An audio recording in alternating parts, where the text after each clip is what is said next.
Welcome to today's stream. We've got the Snapmaker on board. We have the laser module that we tested last stream. We've got the 3D printing module that we tested in the very first, well, in the second stream, I guess, of this one. And today we're going to try out the CNC attachment. So let's get my tea out of the way. Hubai Di Feng green tea. Where we at? There we at. So that is the CNC module that we get. I'm juggling tasks here because one of my screens died. The song is too choppy now. There should be no song going on. One of my screens died here, and then one of my other screens died there. So like, I'm running out of space. But this is the actual CNC module. It's the exact same size as the 3D printing module. It looks like it's a bit different color now. It's just the lighting.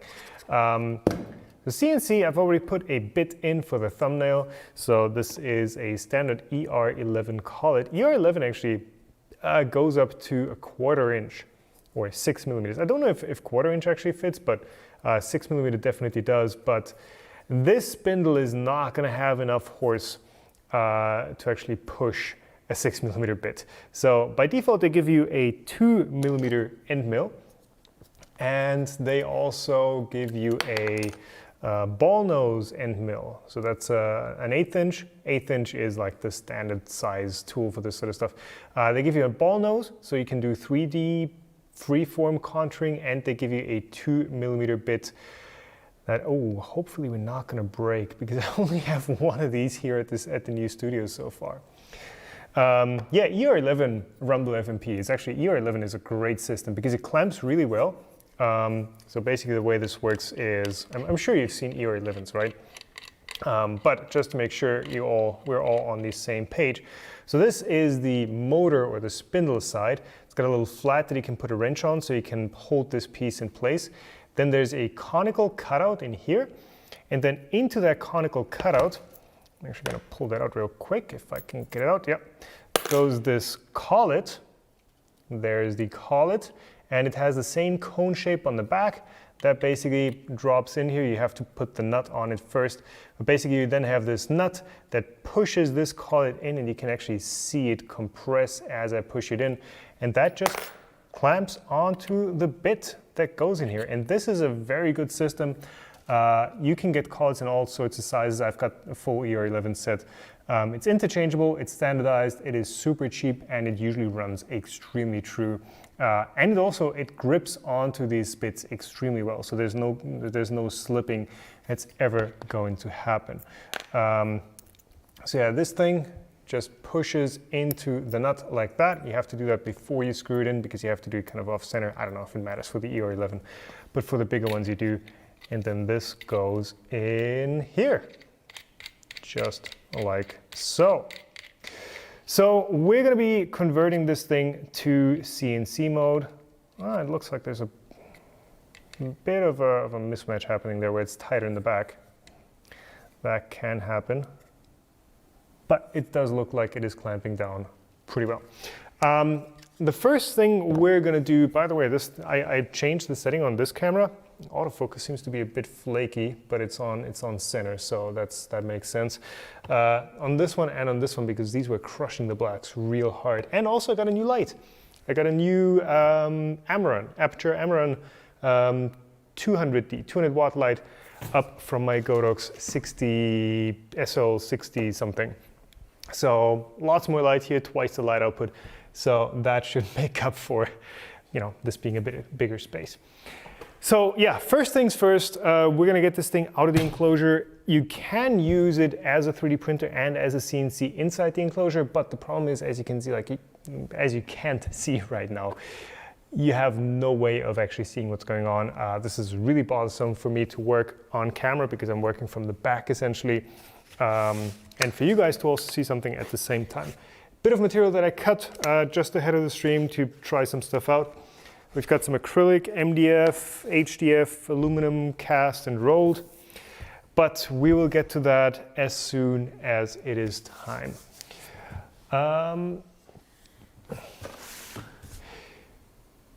Rumble FMP, can I remove the case? Ooh.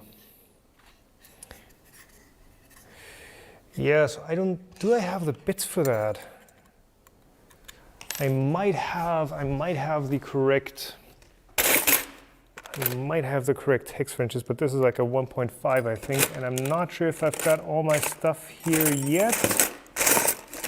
It's just my box with like loose tools. This might be it. Maybe we can take a quick peek inside. Yeah, I think that's a good idea. This spindle is not super duper powerful. This is not the greatest spindle in the world. So it does make sense to me that they are giving you only a 2mm bit, 2mm end mill, and not, you know, the standard 1/8 inch, which I do have tons of. Also, this is a single flute bit, which is even easier on the spindle than two flute. I mean, for 2mm, it kind of makes sense that you'd go with a single flute. Also, very long cutting edge. This is, I think, a 12mm depth bit. So pretty fragile in the end. Okay, that's just a PCB. I'm gonna try the other side, but to me, it looks like we see the motor housing directly right there. You can kind of make it out maybe in the bottom there. It looks like it's literally just this thing being the motor shaft. And you can kind of see what looks like a plate that's holding in a bearing. That just goes on like that. Shrilling saying it's running a 3mm bit just fine. In what material are you cutting with that? And also, what's going to be the limits in materials in general? Like, are we going to be pushing aluminum on this thing? Because for aluminum, you kind of need a machine that's somewhat rigid at least. And I mean, the Snapmaker is better than some of the tools that I've cut aluminum on the past, or cut aluminum with in the past, but it's still like a multi-function convertible tool. Cut maple, red oak, cherry, solid hardwood. Oh yeah, I do. I think I didn't bring that. Did I bring it? Nope. That's unfortunate. I did prepare a piece of beech hardwood, which is like your standard German hardwood that you use. I have, well, the table's oak, but I'm not going to cut a bit out of that. I don't have any hardwood here that I could try, unfortunately. Yeah, okay. So there's your motor. That looks like it's just, that's a bit bigger than 540. So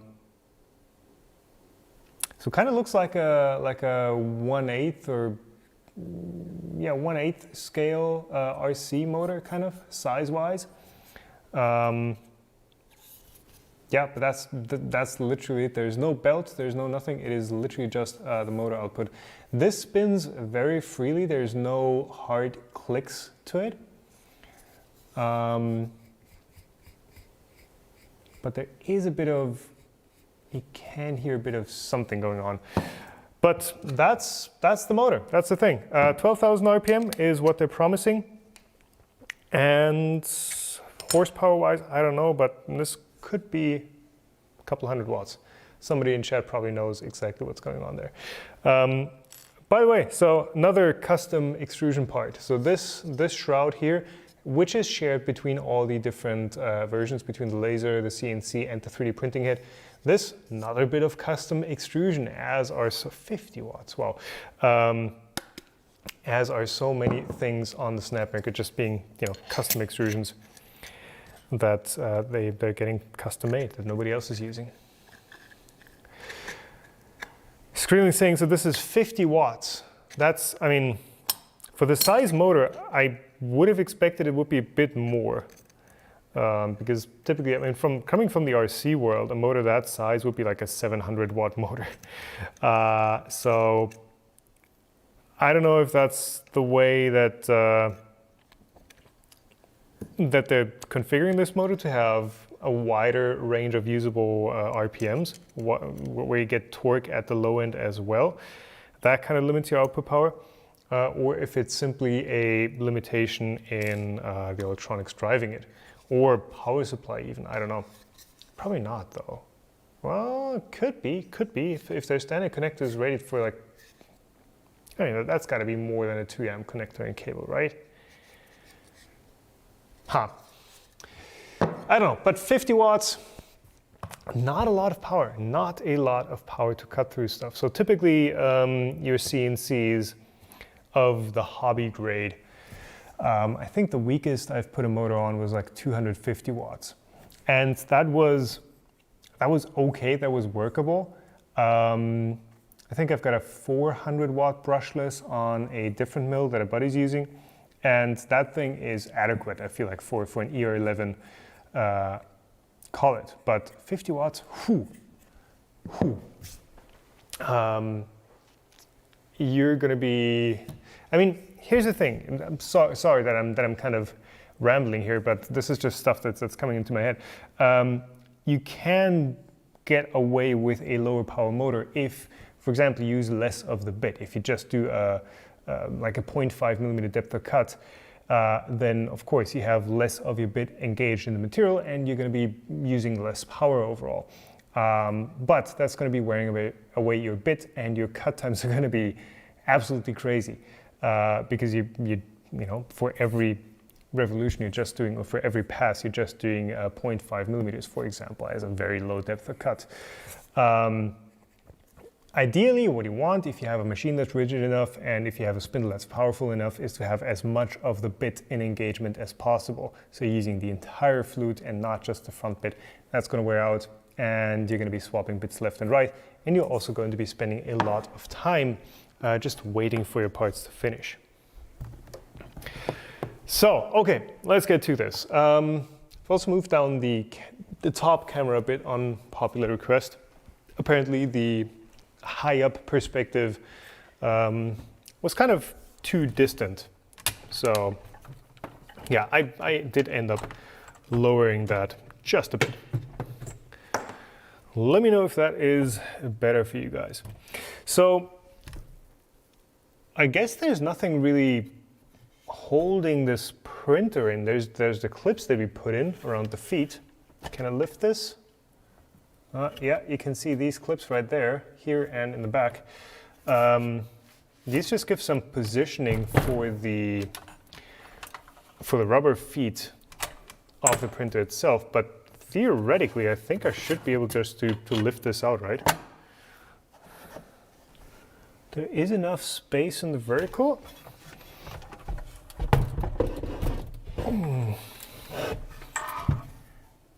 I cannot lift this out. That looks like a, and it's by 5 millimeters. That is too tight. I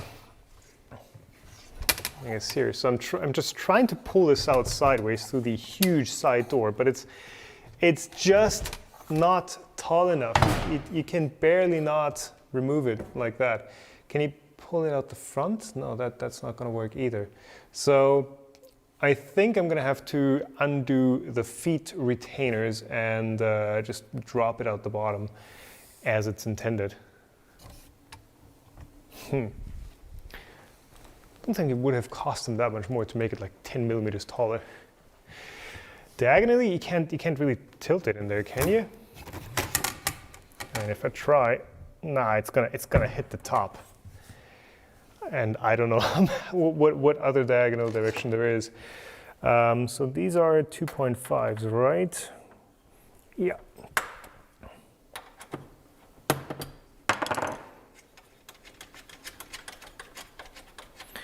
So these are the little belt. Oh God, why are these screws so long? There we go. So these are the little feet retainer clips that hold everything in, or I don't know, they don't really hold anything in place. They just provide this cutout for the printer feet to kind of slot into. So yeah, drop the x-axis. The problem is the top of the z-axis is actually colliding into the top of the bar there. So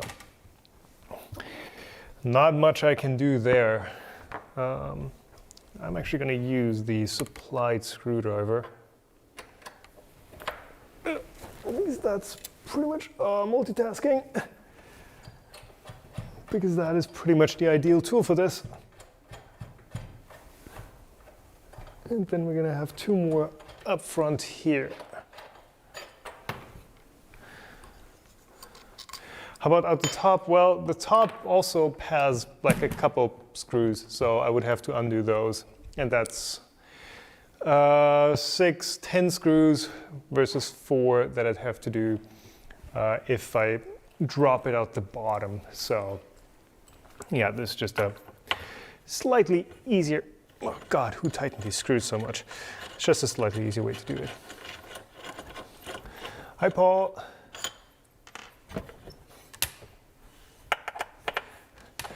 Philip, can you reword that? I've got a very, very tight chat filter on this. Okay.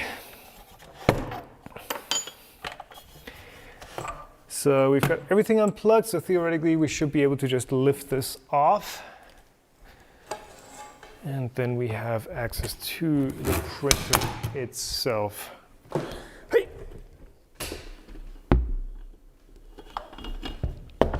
Oh, the unmanaged cables, come on. Okay, you go bye-bye for now. Hi! Lift with your back, not with your legs.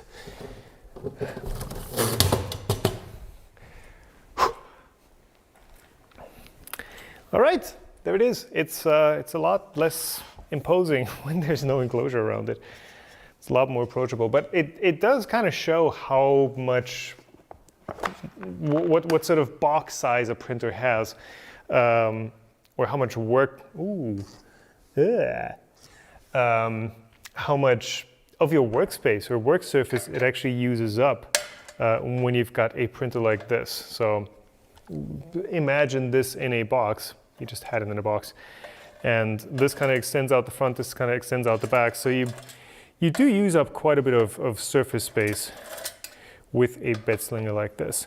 So something I'm noticing is the heatsink, or the, I don't know, the cutting surface on this thing. There are some marks in there from the, or on there from, what were we cutting? The basswood. So there you can kind of make out, oh God, this is going to be horrible to show. That was where we cut. Yeah, you can just barely see. Yeah, you can see it. So right there, and then right up here, there is soot or some sort of burnt off, vaporized wood stuff hanging onto the surface there. That's the bit where we cut through the material. And that is, you know, either it comes out the bottom and condensates on this heatsink, on this tray essentially, or it gets out into the air and you end up breathing it. So yeah, ventilation for laser cutting, kind of important. If I get a paper towel and wipe this off, we might get some black marks. Not really, okay. Can't really see anything there, but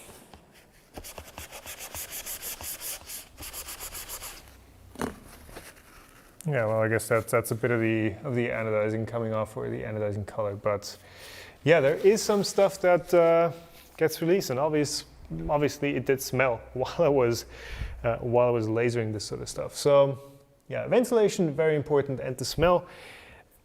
It doesn't just smell bad, but it's also not very healthy to breathe.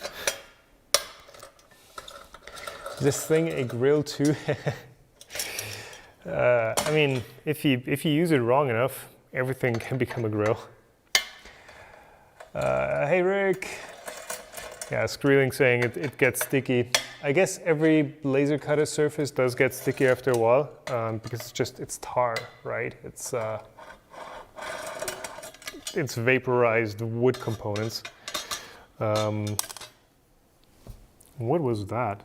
Did we just drop it? Oh yeah, we dropped the screw up there. So yeah, if you wipe any surface of the house, you can see basically all the soot and all the stuff that's coming out of people's fireplaces. over the years. Basically, every surface you touch just gets black. You can especially see it on exposed wood beams. It's like, yeah, that's spider webs also turn black.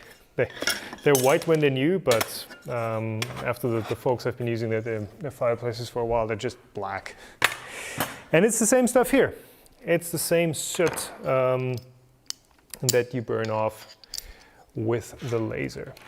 So I'm just removing stuff right now because, well, the first part or the first step to setting up the CNC workspace on this is going to be removing the laser workspace, the laser components, and it's the same with the 3D printer or the laser or the CNC in a bit as well, where it's the tool head that you take off and whatever is mounted on the bed.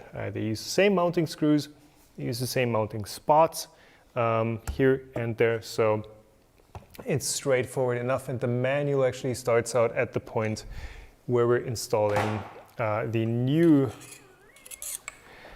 components for the CNC. Hey Mario, great to hear that your dolly is still working. Mine isn't. I took mine apart for parts. Any plans for a new version? So I've thought about this. So dolly, for those of you who weren't around, but I guess the channel actually got a huge boost from that. Dolly is my attempt of building a Prusa Mark II, Prusa i3 Mark II, as its full name, for as low of a budget as possible. And we did make a couple of compromises, let's say, with the build. Those weren't all too bad. You could get like fairly nice components with just a bit of a premium. Any plans on making a new one? So I think I've touched on this on a stream before, but the thing with the newer Prusas, Mark III, Mark IIIs, Mark IIIs Plus, Mark IIIs Plus, not Mark III Plus S, is they use more and more proprietary components. So parts that you can't easily replace with just standard components. So something like the Einzi board. It just has to be an Einzi board. And you can get those as clones, but they're not particularly cheap. The Pinda Pro, or the what's the most current one? The Minda is the one on the Mini. Yeah, the Pinda Plus, Pinda S Pro. That one is kind of proprietary, and you can get clones of it. The heated bed, you could replace, but it is an integral part of how the Mark III functions. So for all those parts, and I mean, in the end, you're left with almost nothing that you can just make yourself or use standard components for. In the end, you're basically buying a clone kit for the Mark III. So you can buy those, and there's nothing wrong with them, but they're almost the same price as getting a genuine one. So at that point, I feel like it doesn't make much sense to just buy a clone kit. Essentially, you can buy them in parts. You can buy an Einzi, you can buy the Pinda, you can buy the bed by itself, but in the end, you're buying a clone kit. And those are like I said, almost the same price as the real deal. And it just doesn't make sense. I don't think the Mark III S Plus is a very clonable printer. It doesn't really offer itself for that. Super Pinda, yeah, that's the one. Minda is the one they used on the Mini, hence the M in the name. Ha, didn't even need a knife for that. So yeah, budget Voron. Aeron Pass, how about a budget Voron? Budget Voron's tough as well, because that thing kind of lives from the fact that it's a well-built printer with good components. So you can't really substitute much, or it's not going to be the same printer anymore. All right. So, hey John, greetings back to Rockaway Park, New York. Wow, international audience today. Yeah, one of the loading screen tips is like, hey, where are you from? Oh yeah, we weren't really, there was no majority for whether I should flip this top zoom or top view or not last time. Change machine functions, printer, door detection for laser and CNC. Safety goggles must be worn during laser or CNC. Okay, I mean, where were we at? That was the enclosure, filament holder, top panel.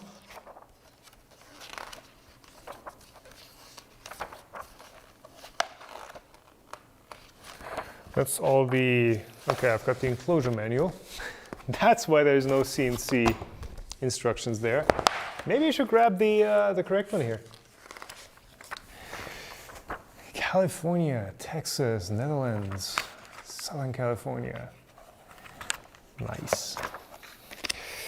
Focal length, laser, CNC. Okay, CNC carving. So this is a CNC carver. Attach the CNC module, did that. Make sure the power switch is off. Plug it in, did that. M4 by 10, that's what I was trying to find, and that is the same screws that I think we undid with the laser platform just a second ago.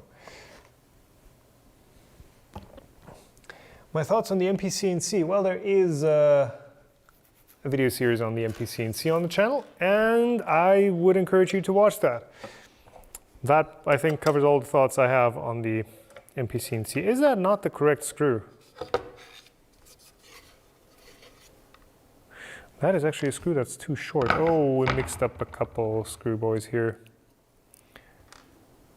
That's an M4 by 10. The other one was an M4 by 8. Yeah, okay, that screws in. I'm gonna have to sort these. That's a long one. That is also a long one, and these are shorter ones. So I think we have a couple more screws somewhere. M4 by 10, there we go.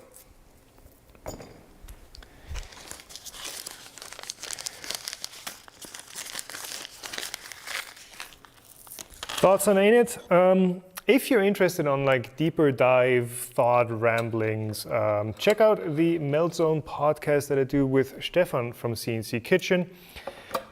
We ramble about lots of topics, including thoughts on like new developments, stuff that's happening in the 3D printing space and all of that. That is linked in the description below if you're interested on some deeper dives, on some stuff where we just focus on talking about topics and we don't have to do stuff on a live stream or trying to cram it into a 10-minute video.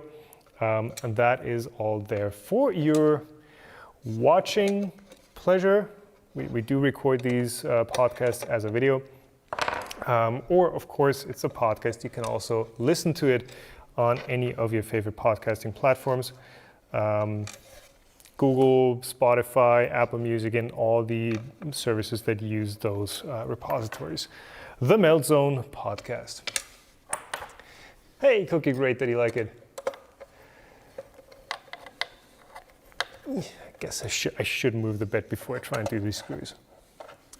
Oh, and yeah, this bit is sharp. I almost snapped it off, I think, just now.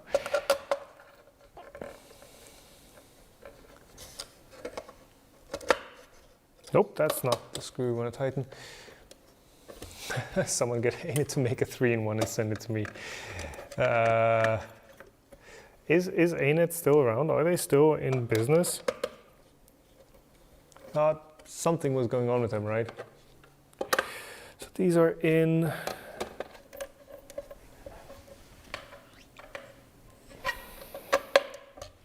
One, two. So what's interesting about this bed, I guess I could have shown you before, is that there are inserts in this every 5 centimeters, which is great. I mean, it's 2 inches roughly, if you want to go by that.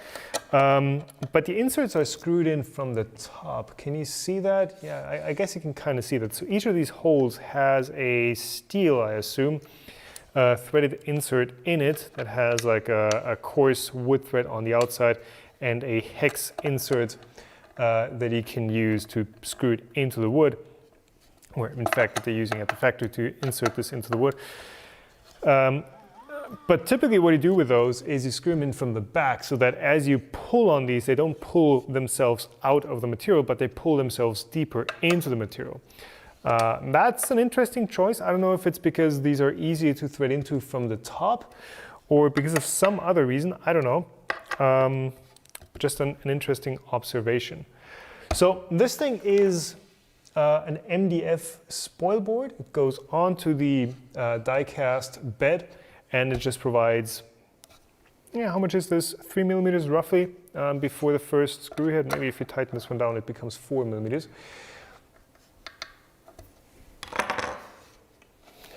Frank, you're gonna have to watch the recording. You can't skip forward in real time.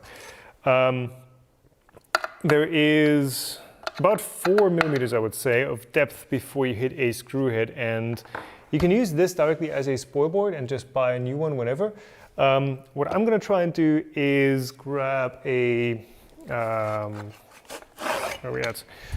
Grab some HDF, though that's probably going to be tricky with work holding, and just put this on top and use this as a spoil board, just as a secondary surface, just as like waste throwaway material. This stuff is like super cheap, and it gives you those 3 millimeters that you can cut into.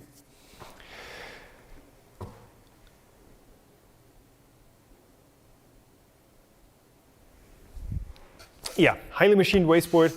It does have markings on it, which is kind of nice. So it's got a 0 marking down here, though. I mean, you're not going to be mounting your stock down here, so this is kind of pointless. And it does have a nice grid on it, and as you can see, each one of these is an insert that you can attach either, I guess, a screw to. These are M4. Are these M4? Yes, these are standard M4 threads. So you can just screw through your part if you want to, and just use some hole in your part. Or they also provide you with some clamps. So these are the clamperoos that they provide you with, and we're going to try and use those as well. And then you get these little spacers that allows these things to rock back and forth. All right. So spoil board is on. Initial setup. Yeah, so this thing detects which tool head is attached, and it will change the UI on the screen for that. Place the provided material on the center of the CNC carving platform. So yeah, they do have a sample project included, and I think they want you to use the acrylic that is included. Where is the acrylic that is included? That's a cloth. Where did I put that? Did I even bring that? Or might still be at the old studio. That's the thing when you're trying to do stuff while you're moving. Do I have the acrylic? Don't think I brought that. Unless somebody sees it. But, I don't have it here. I think. Nope. So if they want us to use acrylic, we do have some of our own acrylic that we could use. And basically they want you to do a sample cut that they have pre-sliced for you. What even is that? Yeah, I've got my own acrylic. Won't you need to level the wasteboard before use? Good point. I don't know. If somebody recognizes where these acrylic panels come from, you win the internet for today.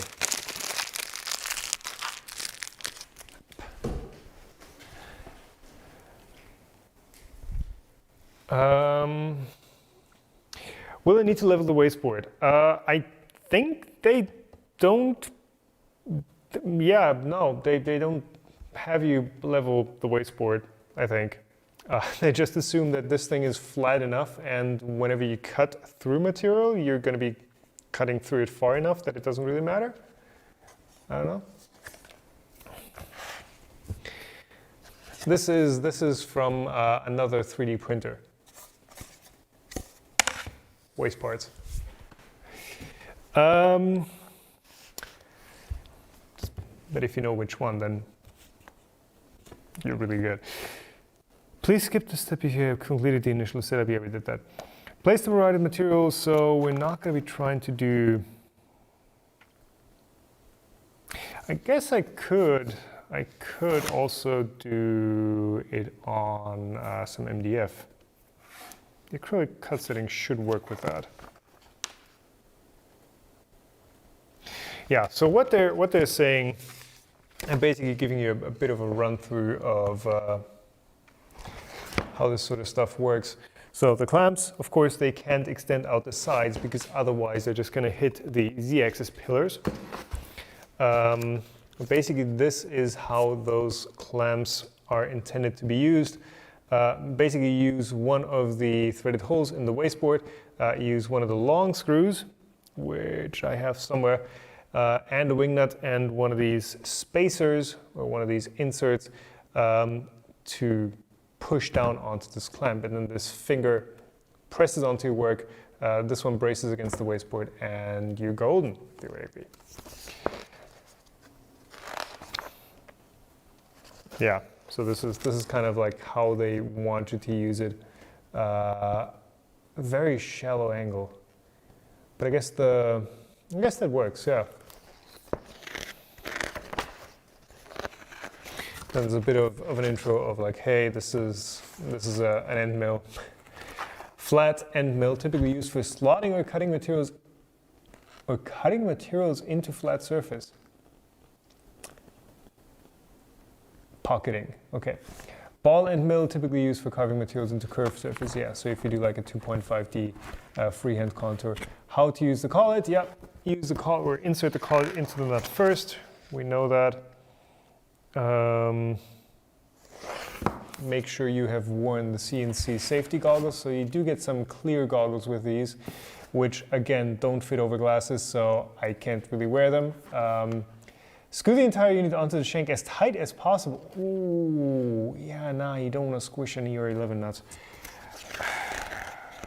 But yeah, we're going to try and do the prepare your own G-code file. So this printer, just like with the laser stuff, it does eat standard G-code. So if you're not happy with Luban, with the software they're providing, you can absolutely use your own slicer, your own preprocessor, I guess. For CNC, it's not really a slicer. You can use your own software to generate that G-code. Why are they giving me, oh no, okay, it's run one rusty 14 millimeter and one 17. So 14 goes on the motor shaft. 17 goes onto the collet nut. And we tighten this down not too much. I don't want to squish that collet. All right. Congratulations, you are now ready to print. Please continue to generate the G-code file. Oh, nice, nice. So what they're giving you is kind of an overview of coordinate origin and work origin. But yeah, of course, the bed has the origin mark down here. So like I said, that is going to be mostly useless. But so what I want to try is logging into this computer. I want to try and do this exact same thing, I keep wanting to say print, but the exact same cut in this case that we did on the laser. So this is 80 wide, if this is centimeter grids, yep. 80 wide, and then the font is is 50 points. So I'm going to try and recreate this in the CNC workspace, and just try and see what happens. So this I'll engrave like 1 millimeter or something, and then we'll slot through the edges completely. So let's see. Home. CNC, yeah, we do have the 4th axis, we do have the rotary axis, which you can use with the laser or the CNC, but I think I want to figure that out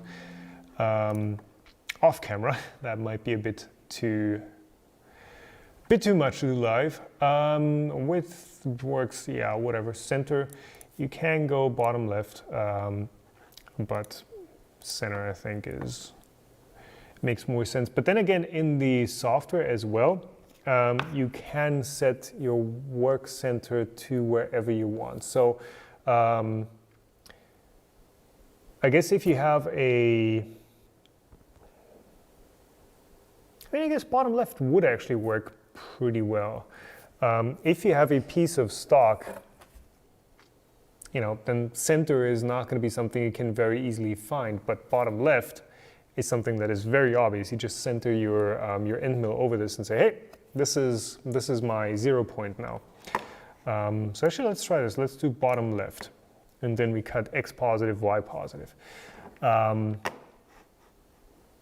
then width, height doesn't really matter, but I'm just going to step this down because I don't want it to say, hey, you're exceeding your workspace. But yeah, that's going to be that. So let's try and do the same thing that we had before. So we're doing, oh, how did I do that? And then I rotated this.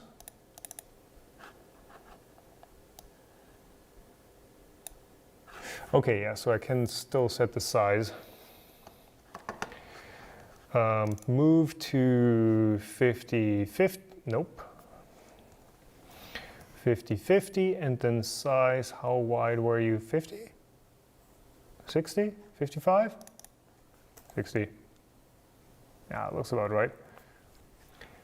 And then why are you not rotated 45? Oh, because because it's locked. Okay, get it. I get it. So 45. There's our shape.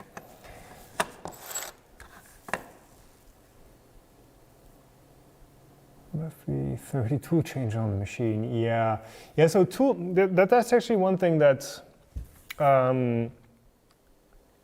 that I've thought about how you would do it on this machine, but tool length sensor, sorry if that was loud, tool length sensing. So a tool sensor or tool length sensor, basically a plate that you push against with your end mill to set your work height, especially useful if you're swapping tools, if you're going from say a 2 millimeter end mill or from an 1/8 inch to a 2 millimeter, or from a flat end mill to a ball nose one. Then you do want to make sure that you're cutting at the same height, or otherwise, you're going to be cutting too much or too little into your material. But there is no tool length sensor on the Snapmaker, and I don't know if there is a way to retrofit it, because the thing is like closed down. There's no accessory port. There's no firmware you can mod. There's no Gerbil board or whatever other board you want to use for that. Okay, Screelink. Apparently it is possible. Use the multimeter and a grounding probe as a tool probe. But is that Screelink? Is that integrated into the Snapmaker ecosystem? Does it show that on the screen somehow? Do you get like a visual feedback, or after tool change it just goes? I wouldn't think there would be. So it's probably a bit hacky in the end. It is integrated. Wow. I take everything back. Okay. I'm going to have to check that out. So tool length sensor, definitely something you probably want to check out if you want to do some proper CNCing on this thing. Okay. Color me impressed. Still a manual tool change. Yeah, I mean, obviously there's no way you're gonna have some automated tool change on this thing. There are some approaches that I've seen. We have, I think Hackaday posted about that once. We have like sort of a, some sort of a nut contraption on here that's kind of mounted off center, and the tool just dunks down into that and makes like a circular rotation, and then that unscrews the collet, and there's like a little wrench that goes in here. Super complex, but it did allow you to do some tool changing on some very basic machines like this. But yeah, practically you're going to do the tool change manually, but having a tool length sensor is going to be something that not integrated. It's not integrated. Oh, okay. Having a tool length sensor is something that's going to be very helpful in doing more than just basic jobs. Okay, I misread that. Take everything back again. It is not integrated into the system yet. Kind of like what I was saying. So you're not going to get it on the screen. You're not going to have an automated tool length sensing process, but you can make it work by having some G-code inserted at tool changes, going to that tool length sensor and then resuming the job. That totally works. But yeah. Okay, then that is a feature that I am unfortunately missing on this machine. Would be nice. Maybe the Snapmaker 3.0 is going to have that. Anyway, we were going to make the same part as before. So 435, we did, what font do we use? We use Segway regular at 50 point. Where's my laser cut part? Where is my laser cut part? There it is. Yeah. That looks like that roughly. So that's, hello camera. There. That is the part we made last time. That is fully cut. And then this front side is engraved with the laser head. I think this came out nicely. Took forever, but came out nicely. I think it was like a 5-minute cut. Longest time was the contour cutting through the material. 435, I'm gonna try and see if this can be like a V engraved job. We don't have a V bit, but let's see. So toolpath. On the path. So on the path is basically along the outline. Can we do a fill? So basically fill pocket, and we do 1 millimeter, and I don't have the V-bit here, unfortunately. Is that a 1.5 bit? Where is the box? Shanked at ball end? No. Flat end? It doesn't say.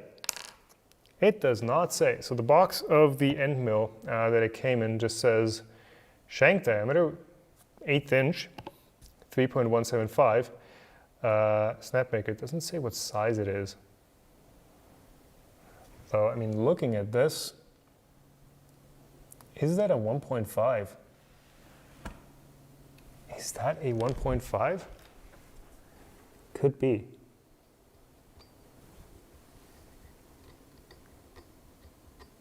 Can someone tell by the noise?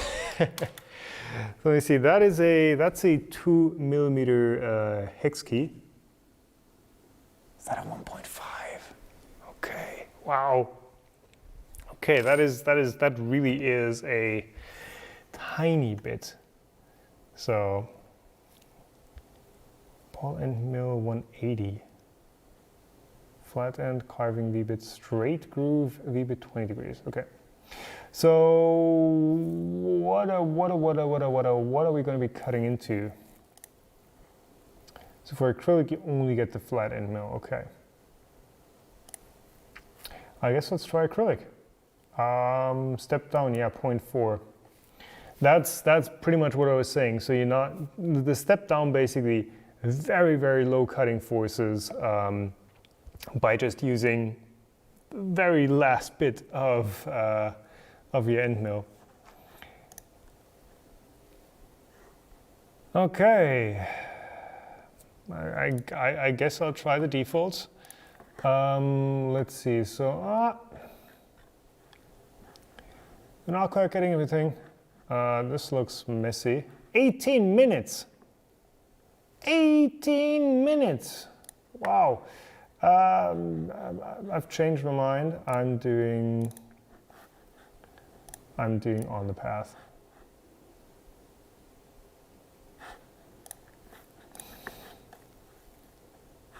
Two minutes, better. Not exactly what I'm going for, but I mean, with the laser, obviously you have such a small curve size. And this is basically, I mean, how wide is that? 0.2 millimeters or something. You have almost no curve, but with the end mill, of course, it's going to be 1.5 millimeter wide. This slot that we're seeing here. It looks like there's some start points here or something. Some lead in, lead out. That's going to be interesting whether they actually. Oh, it's 3D. Okay. Okay, it's just a plunge. It is just a plunge. So that's that, and then this one basically same thing on the path, which is slotting. I wish they would call this something. It's a search feature. Okay. I wish they would call this like the standard names for this sort of stuff. On the path, slotting. We're going to cut all the way through this acrylic, which is four millimeters. Do I have a measuring tape somewhere? I saw one a minute ago. Yep, there's one. That's the thing when you're moving, you have everything and you have nothing. So this is 5 millimeters. That is going to be a deep slot for this tiny little bit. I hope we don't ruin it, but we're still going to have the 435 carved first. We're going to do the inside text first, and then we're going to go around the edge and cut everything out. So depth 5. Does it complain that we're using the... Well, I guess it doesn't complain that we're using the V-bit for cutting 5 millimeters deep. So there's apparently no checks. Use tabs. Yeah, I guess let's use tabs. So I guess it does cut it in what the... Oh, okay. Yeah, it's doing a lot of individual passes. High 50.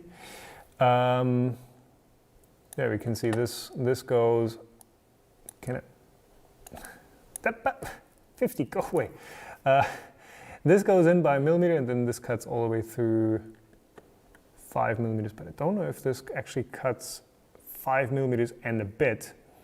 But yeah, slothing. Of course, the 1.5 you'll have to run a bit slower, but each. Yeah, simulation. Oh, you can. Does it give us a 3D cutaway? Oh, it does give us a cutaway simulation or cutting simulation. Yeah, that's gonna be some ugly text. But why are you rendered so coarse? This is like half resolution. Ugh. All right. This looks good. Anything? Calibration card has a ruler. Yeah. Anything anyone wants to add to this? I guess what I want to try is cutting a bit deeper. Doing this at 5.5 millimeters, just so we cut all the way through the material. Of course, the tabs will need to be compensated for that, so we're going to do 1.5 as well. But just to make sure we're cutting half a millimeter into our wasteboard and yeah, make it all the way through our acrylic if we don't get the Z height perfect. So for exporting, we're going to use the USB thumb drive again. And this just goes in, other way around. Why does everyone use NetAC? USB drives and SD cards. So Prusa uses NetAC SD cards, I think. These guys use a NetAC USB drive. Export G-code to file. Yes. So ending is .cnc. Didn't it just say .nc? Ah, okay. So .nc is the laser file. We did that on the 29th of March. And then CNC is the CNC cutting file. And we can have a look at what that looks like. So you get the thumbnail image. That's just an embedded PNG. And then it is literally standard G-code.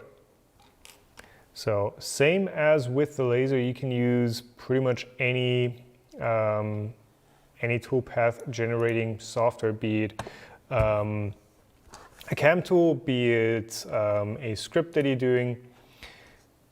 Was this thing called Only Disks? You can use whatever you want. It eats G-code, which is good. Plunging the numbers too deep. So here's the thing with the numbers. The numbers are set to 1 millimeter depth. 1 second here.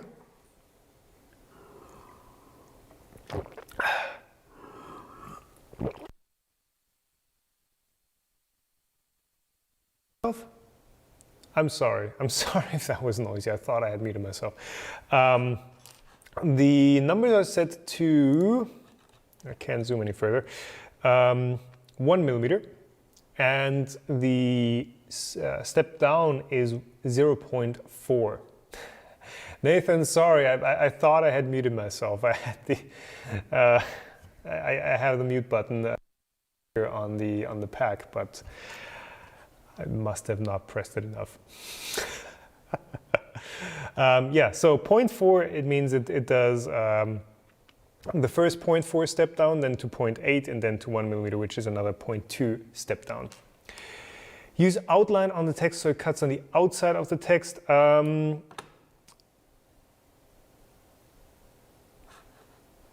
Let's see if that makes a difference. One edit, so we are on the path outline. So does outline literally do on the outside? Huh.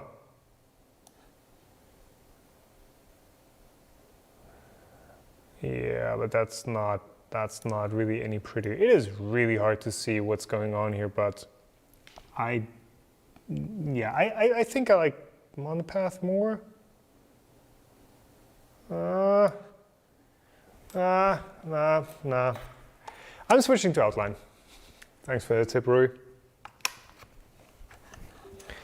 I mean, not super pretty, but without a V-carve or a V-bit, that's what we're gonna get. Okay, so I think Snapmaker have actually shipped out the upgrade kit. I did get a random shipping notification from FedEx from Hong Kong. So I think by the time I'll be reviewing this, I can review the T version, the updated one that doesn't have that power supply and has a much less noisy motion system. Okay, so I was wanting, yeah, the cables are horrible. The cables are like, ugh. Has super sleek plugs on it, but then there's like no cable management. I mean, there are these splitters in the bottom here that split the Y and the Z-axis, but like, ugh. It's just, yeah, it's just such a mess. Okay. So we're gonna do that, and for this I'm going to need a less wide waist piece. So I'm not gonna use that, I'm actually gonna use this MDF. Or that MDF. Is that better? Yeah, I think that's good. So I'm not going to be using this HDF, MDF, and that should. Oh yeah, if you do it like this, then we can get the screws real close. Though, do you want the screws real close for these fingers?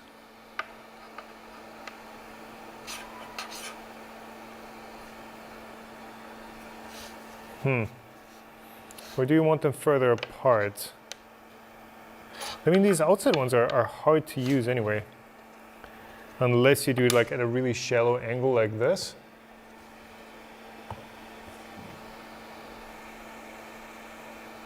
So that is like, yeah, you can't get the screw head in there. So I guess I'm gonna do that. And then we need the M4x70 screws. They give you, I do have to give them credit for that. They actually give you more screws than you need for all these parts. So for every screw baggie, there was a couple left over, which is good. I mean, you're always going to be losing one or another, and just having a bit of a spare makes your life easier. Double-sided sticky tape, yeah, I've got some of that. But I think this is a bit more elegant, right? Just having that clamp, having the top piece there. I will need to make sure that I don't run the spindle or the nuts into these clamps. Oh yeah, that actually does hold down pretty nicely. Now, of course, you can still rotate it, but that's clamped down. That's pretty good.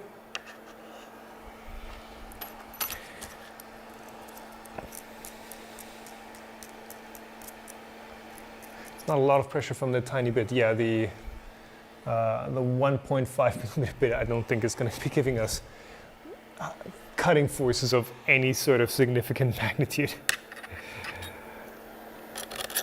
So there. Basically, you screw into the insert and then you clamp it down with the wing nut. I guess you could also just screw it down with a screw of the correct length, but then you need screws of the correct length for everything, or it's just going to be poking through too far underneath the bed, and eventually you're going to hit something there. Oh yeah, that is solid. That is solid. Just 3D print smaller clamps? Yeah. I've also got proper step clamps at home, but yeah, what am I doing? Why am I angling this one? I guess it doesn't matter. But those are just a bit too massive for this thing. So these are all very lightweight, light duty parts, I'm gonna call them. Though for what they need to do, I think they're perfectly fine. Oh, are we pulling this insert out already? Nah.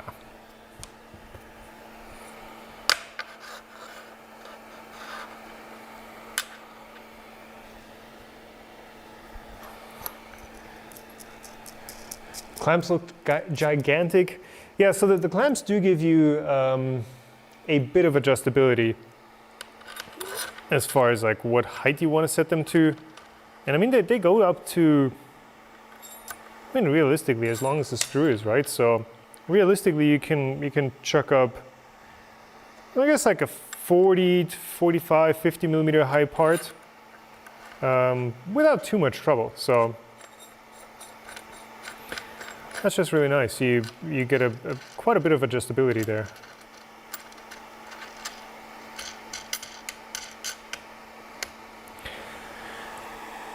Okay, and yeah, that is not going anywhere.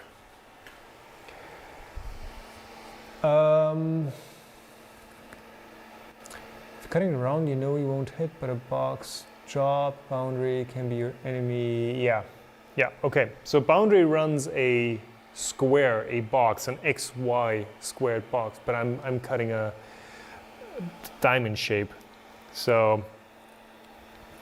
I think if you start somewhere here, if you set center to like the edge of this clamp, we should be fine. Vacuum for dust, George. Sorry, I don't have a vacuum here at the studio right now. I took that one home. I needed that for some renovation stuff. So we're going to be running without a vacuum. I do have an air compressor, but I don't think that's the same thing. We're going to get the chips out, but it's going to be a lot more messy in the end. What am I trying to do? I'm trying to do that. Safety instructions. Experienced users. Experienced users and users aged 18 and above. So if you're not experienced, you have to be over 18. And if you're experienced, you can be under 18. Okay. Put the machine into enclosure or wear the CNC safety goggles. So the thing is, so the safety aspect of CNCing, it is not the material flying around or the chips and stuff. The most dangerous part about these machines is the bit spinning, the bit catching, and the bit breaking off. 12,000 RPM doesn't sound like a lot. It's not a lot for these small machines, but it is a lot of. It's a lot of speed. If you catch one of these bits and it happens to snap off and it twists off, it can send shards flying. So that is one of the most dangerous parts of these little machines. The work catching, the work shooting around, that's something that larger CNCs do sometimes do. And you know, if you have a chunk of aluminum that starts flying across the room, that's dangerous. But this thing's not going to be flinging around your stock. This thing's going to be breaking bits, and the bits can shatter and fly around. So this is, you know, somewhat dangerous.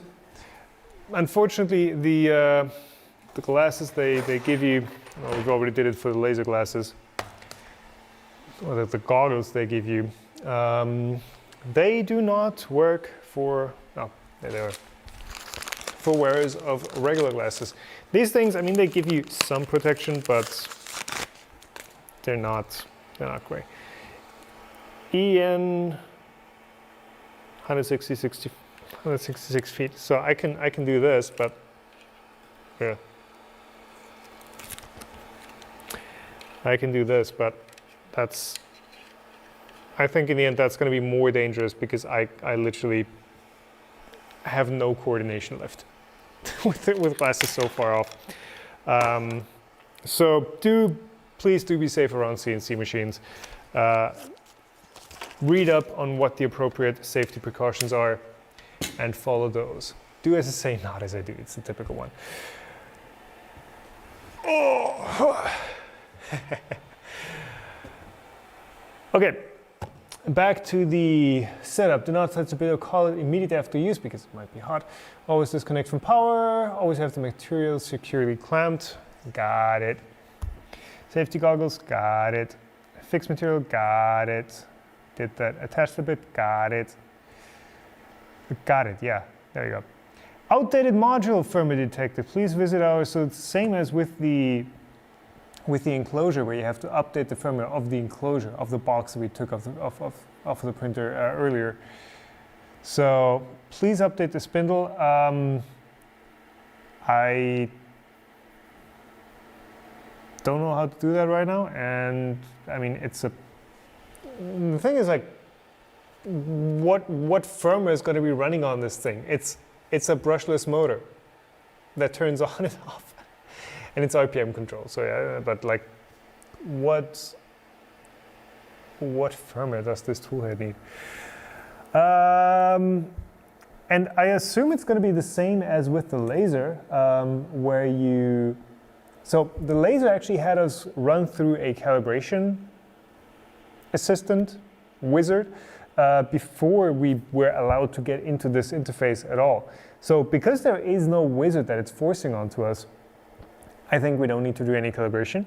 And if the laser system is anything to go by, then before we start a print, it's going to ask us to set the bit height and work zero. or work coordinates, however they're calling it. So I'm gonna try it. Workspace 100%, that is the PNG that is embedded in the G-code. 14 minutes, might be loud. No, it's not gonna be loud. Ready? Yes. Homing. So this machine homes up, right? To continue, the machine needs to go to its home position. Homing works by moving the... Yeah, I know what homing is. So, something's homing. What's homing? That's homing. Maybe a tool that has ability to detect stuck bit. Yeah. Oh yeah. Taking bets on the over/under of bit breakage, 2 minutes. Whew, yeah, I mean just look at that bit. I pity this small single fluid bit for what it's about to do. I would say under 2 minutes. As much as it pains me to see this bit break, but here's the thing, we are using the recommended settings from Luban. We are using all recommended settings from Snapmaker. If this doesn't work, then it's not my fault, and it's Snapmaker's fault, right? So, I can barely see the screen. But here's, I guess I'll let you guys see the this perspective. You can kind of tell what's going on. So, same thing as before. Do we set the Z origin as well? How do we set the Z?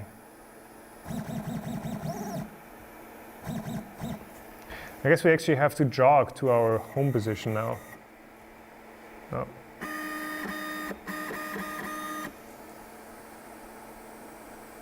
Home. Okay, you can set Z, X, Y separately. So, because at that spot right there, we're going to be running around.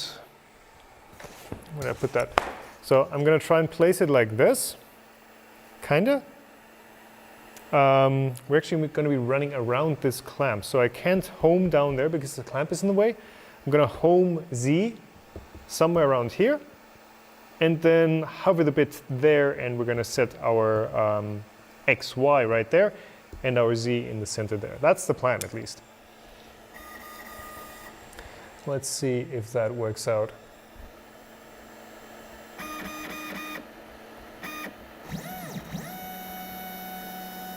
Ooh, are we going to snap the bit before we even start a cut? One more, right?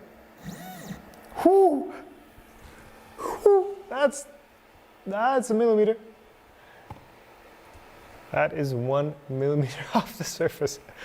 Let me go up. So this is roughly where our part is going to be. I'm going to move back down and switch to 0.1. That's probably good. That's still hovering. That looks like more than 0.1 though. So we're setting Z home, tap that, so our Z plane, our tool length essentially, relative to our workpiece, to our stock is set.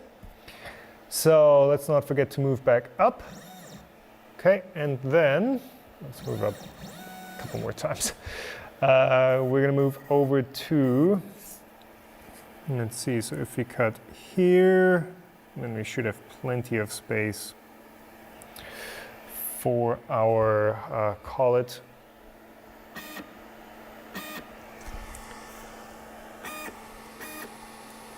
That looks good, that looks good. So we're gonna set X and we're gonna set Y.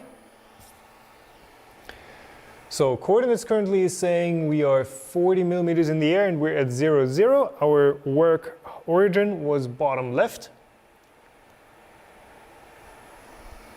Home basically just moves the printer to its home position as far as no, I don't want to press it right now.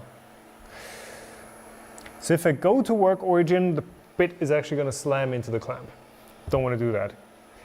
Of course, I mean, I could do this like super cheap and super easily and just go to the center, but we want to see that this works as intended, and you know, do the tricky stuff. First cut, of course, do something that's non-trivial. So basically we're set. Should we hit start? No waste acrylic, yeah.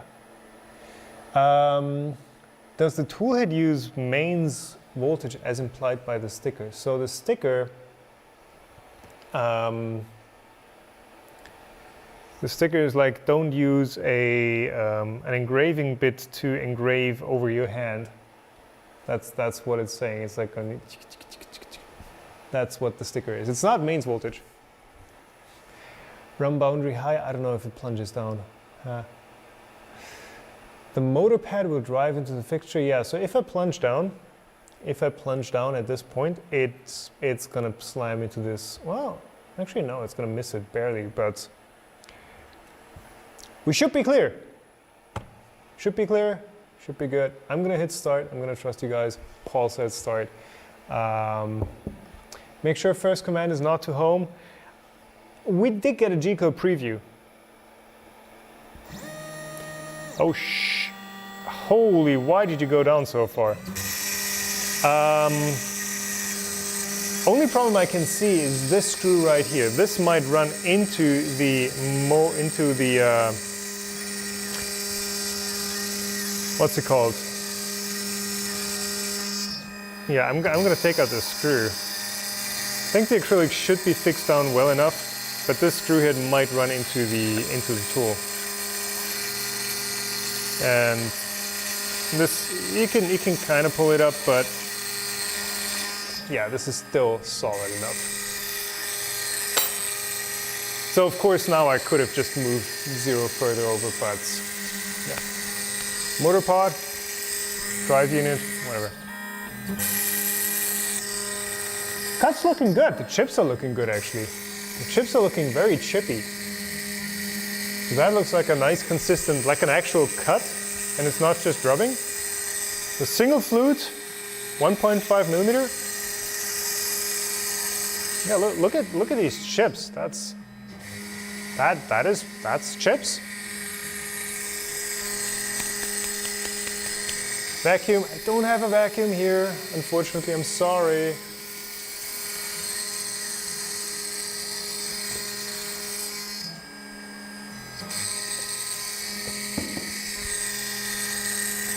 So yeah, not very noisy. The motor itself, I like it. It is somewhat quiet. Of course, the cutting noise, yeah, that's kind of something that is inevitable with CNCs, but yeah, not too bad. You can still hear the motors kind of doing their thing.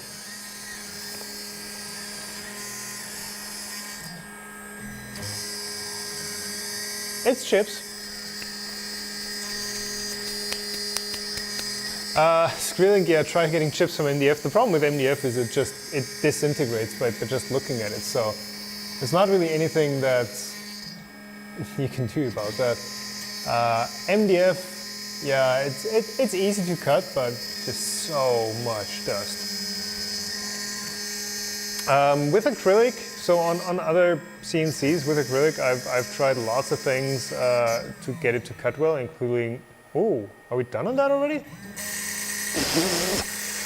You see that it just barely spun up and already plunged it in. With acrylic, getting clean chips like that can be tricky, but I guess with a single flute bit, it is relatively trivial. With a sharp, fresh bit, I guess I was using the wrong bits for that. I was using like 2 flute 1/8 inch.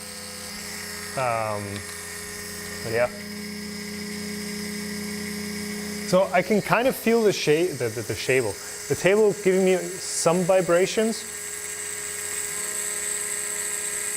but it's not too bad.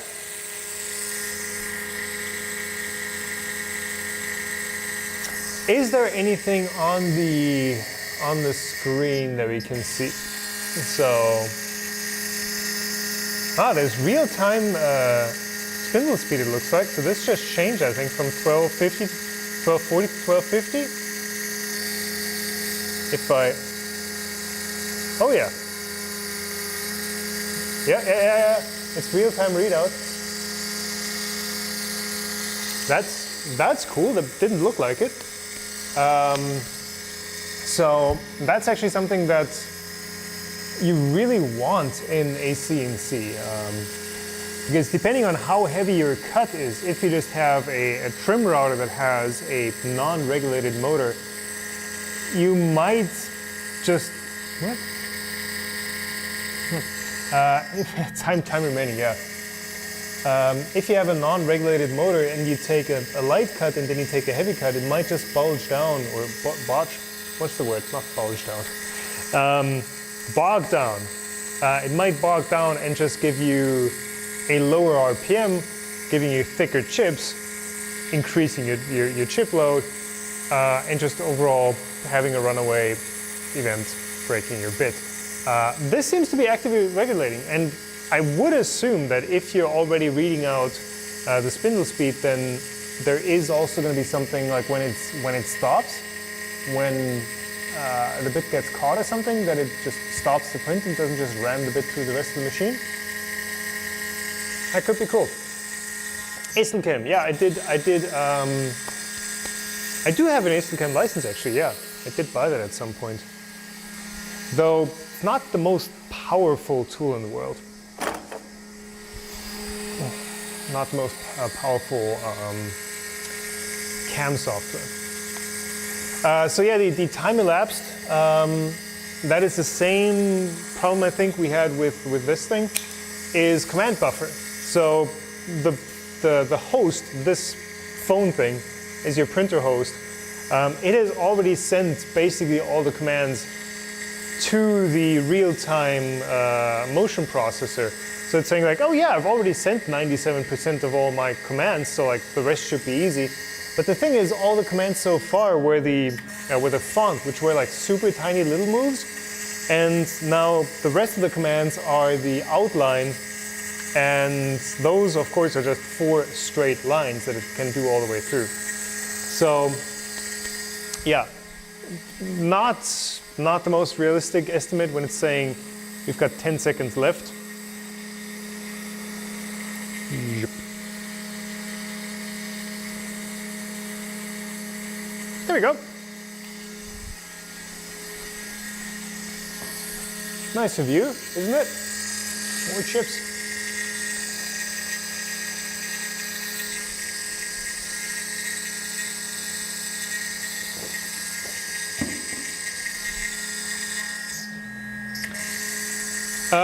Yeah, so somebody wanted, Phil was wanting to see a decibel readout. I can hold this thing over here and shut up for a second.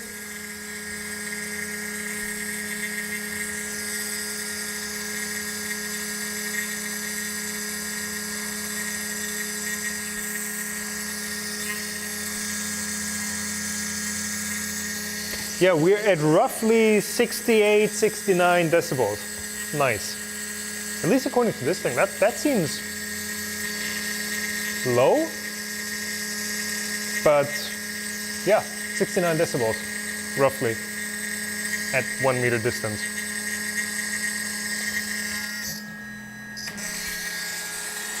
It's not too bad. Not too bad. Not too bad at all. If we took feed rate into account, yeah.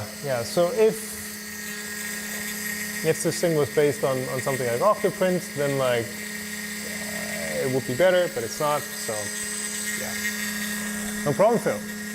That's one of the things that I do have here already. Right, so there is a bit of buildup on the inside of that cut, but so far it's looking like the bit is getting through just fine. Ooh. Bit of stuff in the air. Actually, let me put up the. Oops. Oh no! I put the enclosure on the cable for that.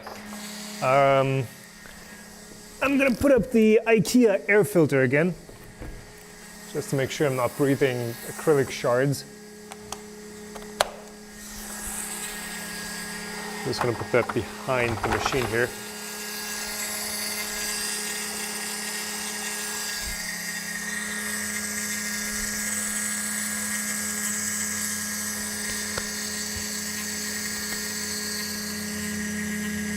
Can the CNC kitchen cupboard doors?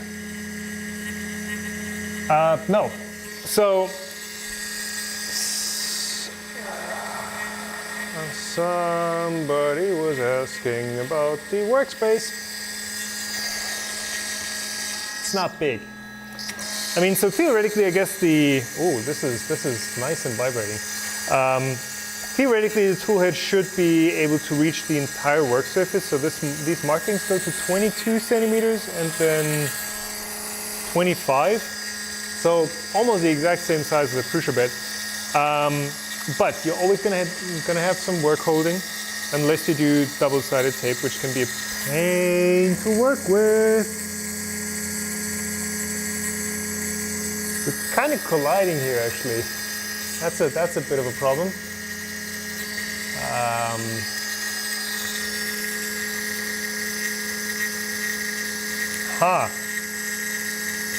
Think quick.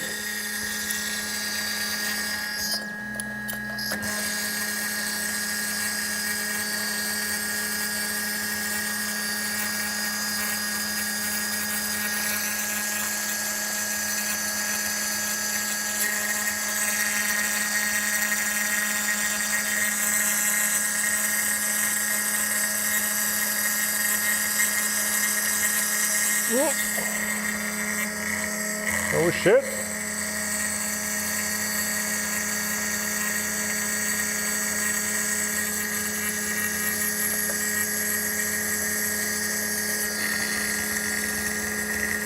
So the cut's starting to sound a little bit rough.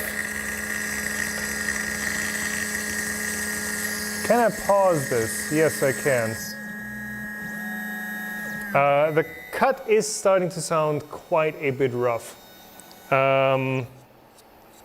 So I'm hearing some rattling and stuff, but the thing is, I think it's just too much dust in here. So it's recutting chips, which you don't want to do.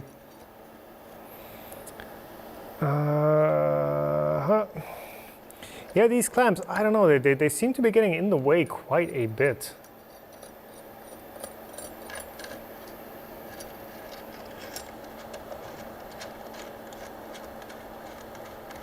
It should be better. Do it like that.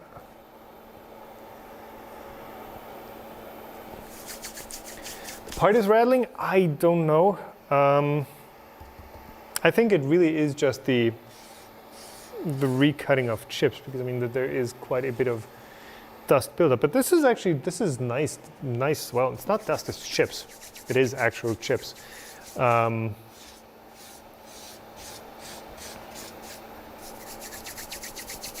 Yeah, the part was, I think, solid enough. Yeah, let me tilt this forward real quick. And I'm just going to poke the. Well, I'm going to need something really tiny because we're just cutting with a 1.5. That's 1.5. Well, let me see what I have as far as cleaning utensils go. Knife? Yeah, knife could work.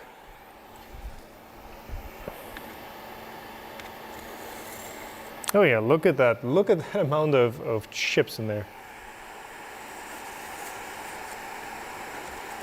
Yeah, so basically it was recutting through all of these. I may have packed them in there a bit with my hand, but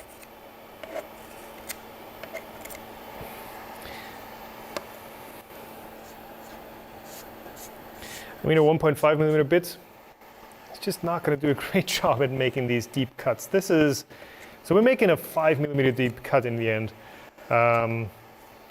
That is like past the recommendation of pretty much everything. So if this bit breaks, it's gonna be, I mean, we had it coming, but I'm just surprised that there is no smartness in the Luban software. It does give you the cutting cutting, what's it called? Tool presets, basically for different materials and for different end mills. But it doesn't say when you're trying to make a 5mm deep cut with a 1.5mm bits that it's like, hey, this could be rough. It would be trivial, right? It would be fairly easy to do, but it doesn't. Vacuum if you have one. TK, sorry, I don't have a vacuum here right now. I've got all of that at home for a renovation project.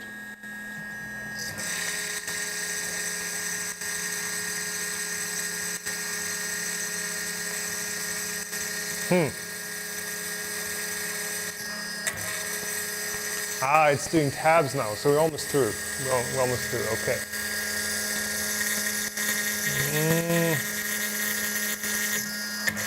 Ah, that plunge though.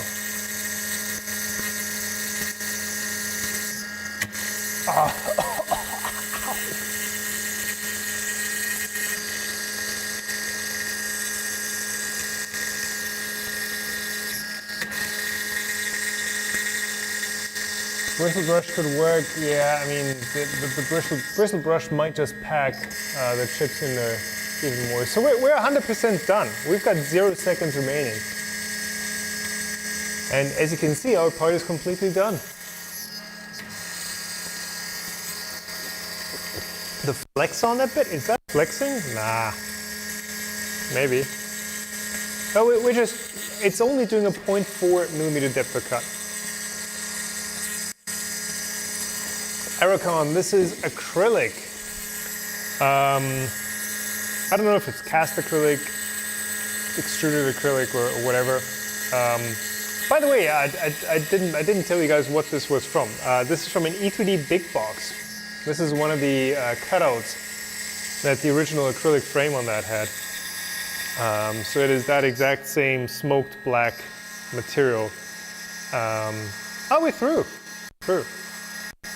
That same smoked black material that the E3D big box was made of. Before they had the tool chain, they made the big box, which was not a great success. But they learned a lot about that, or learned a lot from that for the tool changer. The acrylic is sticking to the bed, it's melting and sticking. Happened to me when using the Dremel to drill it. Yeah, that's what happens with acrylic, though I don't think that is happening with this at this point yet. It's a single flute bit, which does make, yeah, it's still at 100%.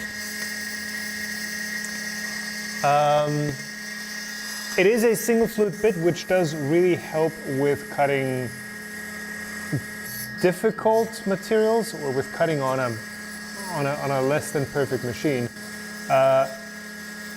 Single flute, just you have to go a bit slower because you only have a single flute. You can't push the bit through the material as fast because the one flute is doing all the cutting instead of spreading it out to two.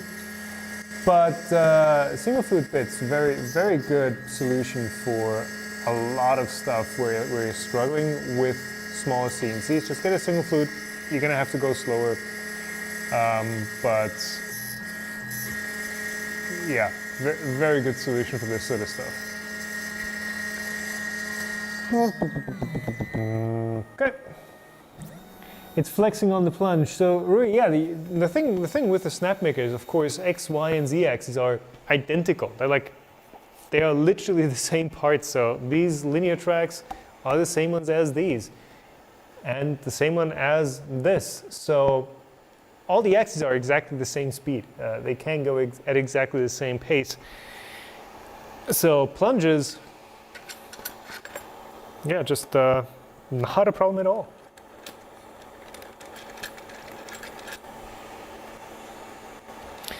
I don't know what, like I said, I don't know what acrylic this is. Maybe E3D knows what the big box was made of. But, oh no, I scratched it. I need to get a brush or something. This is insane. But it is nice chips. It is actual chips and not just dust or whatever. If it was dust, I mean, I don't think you can make dust with acrylic. I think acrylic melts. It doesn't really give you dust anyway. But yeah. Why did I get the scale wrong? Oh, these tabs are tiny. These tabs are absolutely minuscule. Look at these tabs. These are supposed to be 2mm. These are supposed to be 2mm wide tabs, but can you make them out? It's like there's one, there's a tab. But I think it's 2mm between plunges. So it's not 2mm of material left, but the tool path has a 2mm distance between where it pulls out and plunges back in. So these are 0.5mm tabs. Fat because we're using a 1.5mm bit. Fascinating. But yeah, the cut looks really clean though. The cut looks pretty much perfect. I'm going to cut these out with, I mean, you don't really need much. With just some flush. Oh, these have seen better days. With some flush cutters. Snip. Oh, okay. And the other two didn't need any help.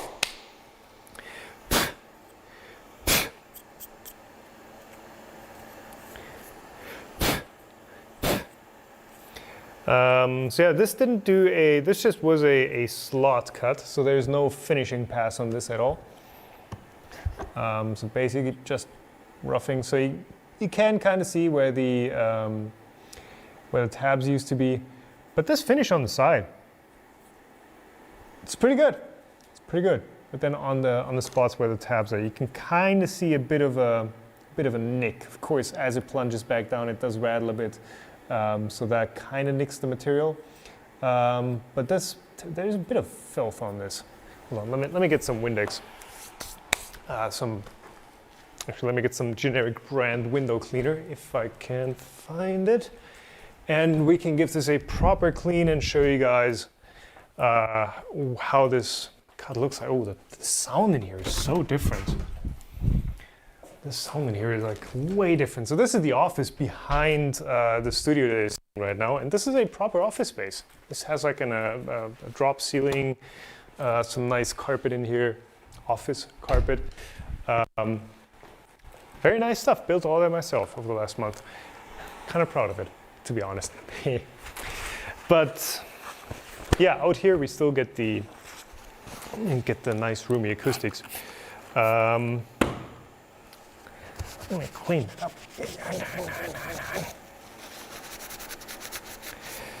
I don't know what was on here. Looks like it got some water on it at some point. Oh great, now there's foam in here. Okay, that looks marginally better. It looks better, right? Just not at that angle. That cut is clean. So the bottom surface, you can kind of see the tool marks. You can see that shimmer from that. That's a clean cut. That edge is good. I mean, if I hold it against the light, yeah, you can kind of see some rattle marks, but that's good. I mean, acrylic with the right bit, it's not the most challenging material. So I guess we still have some time. How long have we been streaming? 1.5 hours. Let's try some. Hello? Let's try what else we can do as far as toolpaths go. Actually, let's just do the font. I think that's challenging enough. What materials can we do? Epoxy tooling board. We can do default material with all the bits or acrylic. Okay, so that's all the setup that we get. Aracon, can it handle aluminum?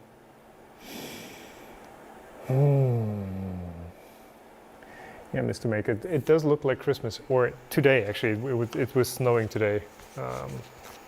Almost melted away entirely again, but we did get some snow. Can it handle aluminum? So we have 2 pieces of aluminum that I guess, well, 3 that I brought. So you can see this one already has a cutout in it. This one was cut on the converted Mendel Max CNC, I believe. I think that's actually a motor mount for the CNC. So this is 6mm or 1/4 inch. I think it's 1/4 inch cast aluminum. So this is the same material that I made the bed. Oh, it's still got some sticky tape. No, then was it the? I don't know.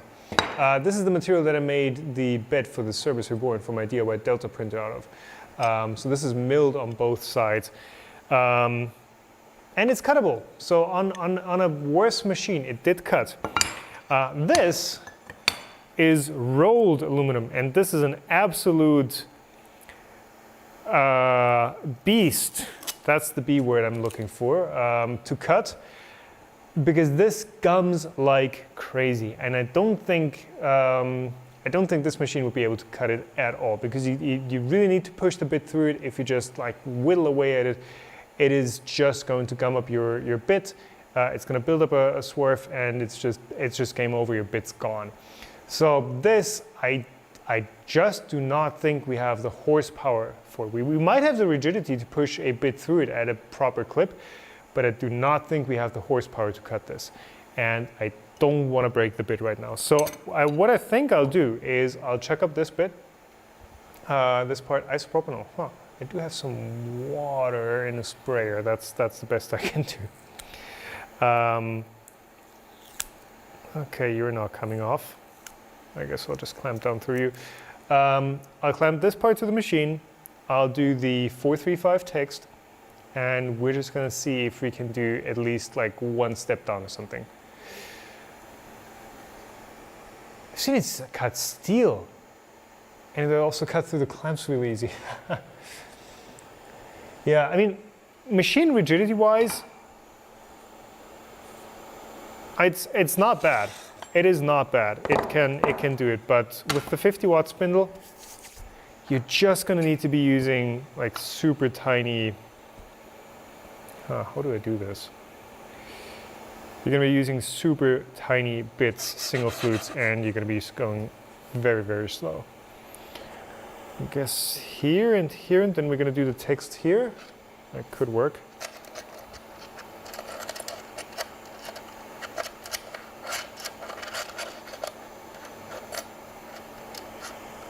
Well, I guess we can do one more here.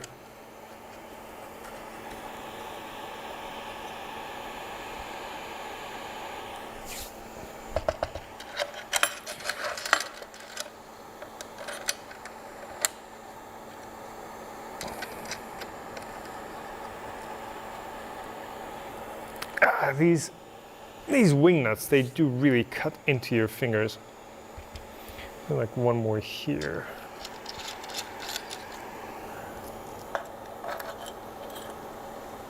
Ish, like that.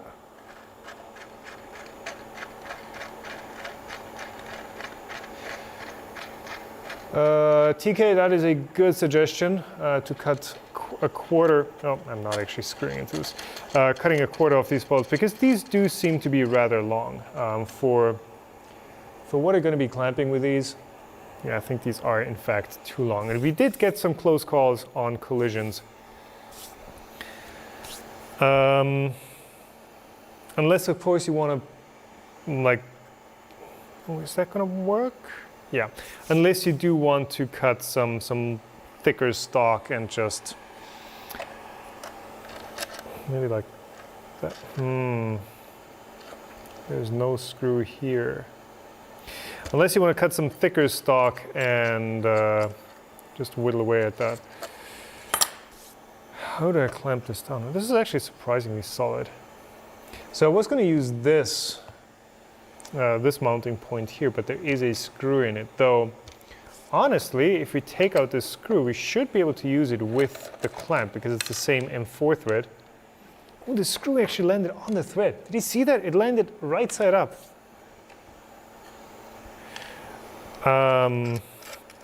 Let's try this. So we go here, go there, we go like this. And then we're still going to be clamping down the wasteboard. Yeah, that totally works. That totally works. So we're just going directly into the aluminum, or magnesium, or whatever this is.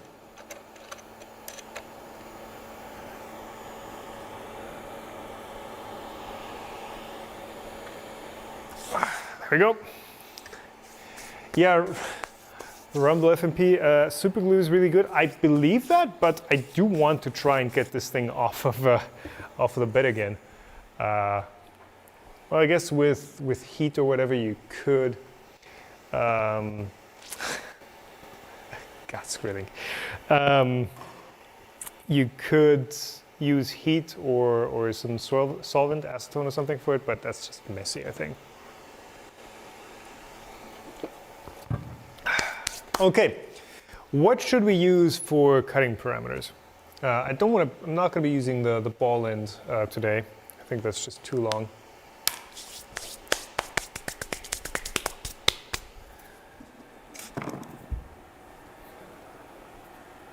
Straighten the back left one into the groove. Oh! Yeah. So while I do that, you sorry about that. You guys let me know what we do for 0.1 step down. Wow. Do you want to plunge? It doesn't have any like spiral plunge.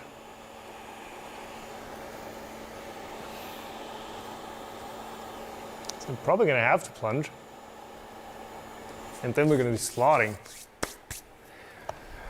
So what do we use? So definitely, okay, so what I would like from this software is a built-in cutting speed calculator. So you input your bit, you can't even tell what this is. Flat 1.5, okay. So you can create your own presets, that's cool.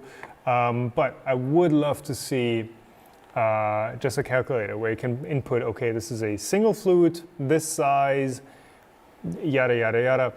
And instead of inputting work speed, which in the end is kind of pointless, I just want to do my, what's it called? Cutting depth per tooth. Basically how deep the, there's a plunge speed modifier. How deep I want to cut into, or how much material each tooth is going to take off, because that's kind of the more important thing. So step down, Screelink is saying 0.1, wow. Okay, we're not making very good use of this 12 millimeter long cutting edge. 0.1 step down, okay, that should sort out most of it. And I think work speed, so plunge speed, we're going to take way down. And work speed, I think, the same, right? Is that just going to be running? Feet per tooth, yes, thank you for that, Tommy.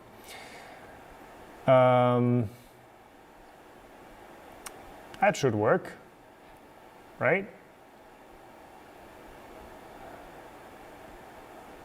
0.2 step down at half the feed. So we're going to do half the feed and plunge.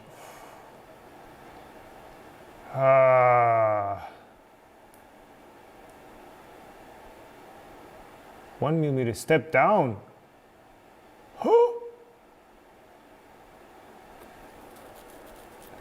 Does the bit even cut then? Well, we're gonna try this. I mean, I've cut with 0.1 before on other machines. It's not very good. And we're just gonna step this down to 0.5. So we're gonna do 5 passes in the end. So this guy, the cutout, we're not gonna do. We're just gonna do the text. And can I change? Can I actually pan here? Oh, right mouse button. Can I change the work origin job setup? So yeah, if we do center, then I think for this thing at least it's going to be easy to position. So plunge, got a suggestion from Rui to go down to 75. So these are like very, very slow cutting parameters. This is like an extreme case. It's like if you don't have, if this is your only machine, then do this, but yeah. Step over, we're not doing any parallel cuts here. Let's see, 8 minutes for 5. You can see how little material we're taking down here. Yeah. Just dust. Yeah, this is not going to make a nice chip, but we're going to try. I mean, if it does this, then technically it's cutting aluminum, but not very well.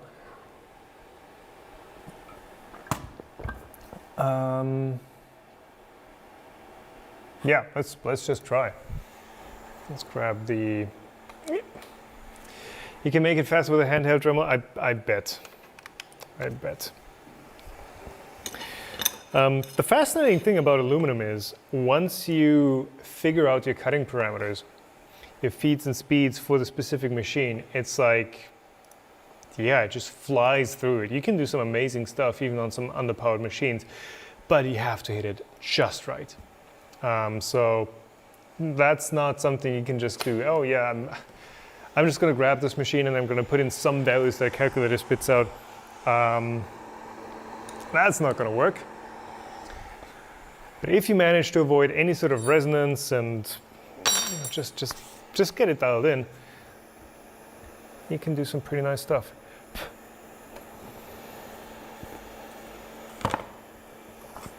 Yeah, the dust is already back. Oh, Windex actually should do some, should be a nice coolant, right?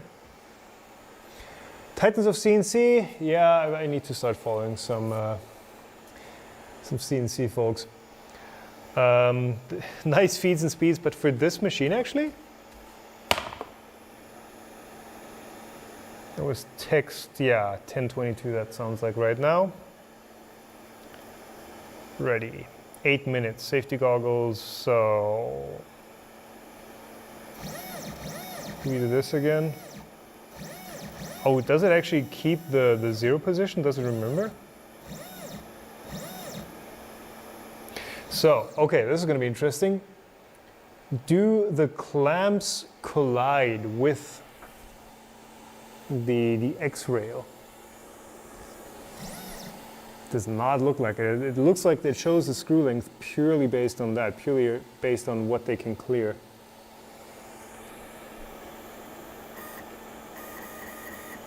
So let's cut back here. That should clear, that should clear, that should be good. Yeah. One more?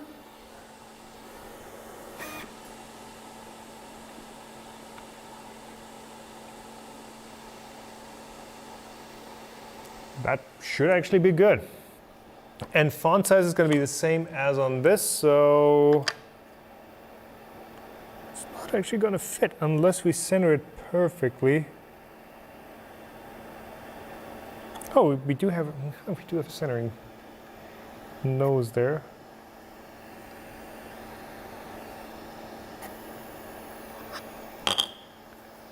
So, okay.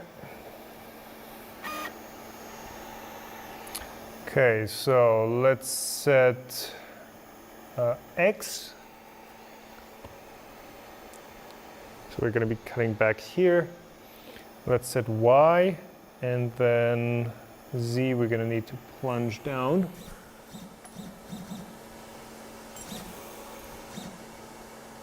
So yeah, touchscreen operation, I'm not a fan of this for this sort of application where you kind of have to keep an eye on your bit, but hit a button over here. Let's use a leveling card. Okay, that's there. So that is our Z origin. 0, 0, 0. Let's move back up. And I think we should be good to go.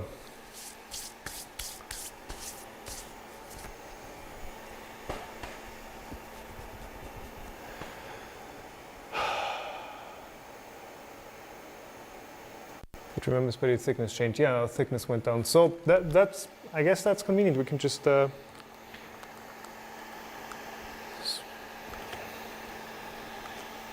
should we start dry, or should I just should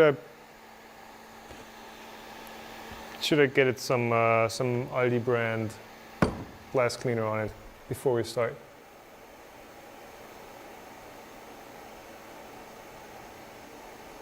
25,000 millimeters per minute in steel. Well, yeah, I mean that's a different machine. Yeah, aircon. Sorry, no vacuum here. I forgot to bring it. Windix or not? Wet. Rue is starting wet. Joel is starting wet. Starting wet. Saying wet. Start dry to see what it does, then hit it soon. Dry, or otherwise it will stick everywhere. Yeah, Bucksteinbecker, that's a good point.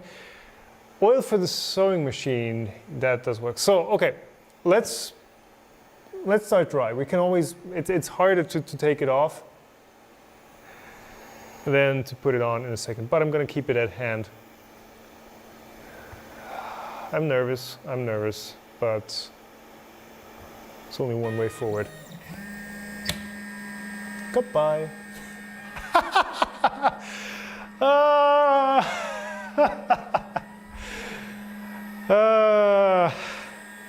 Okay, that's aluminum for you.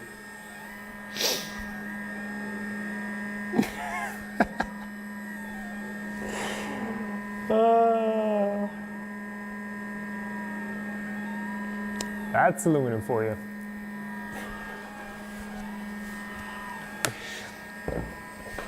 Yeah, plunging into aluminum, just like, yeah.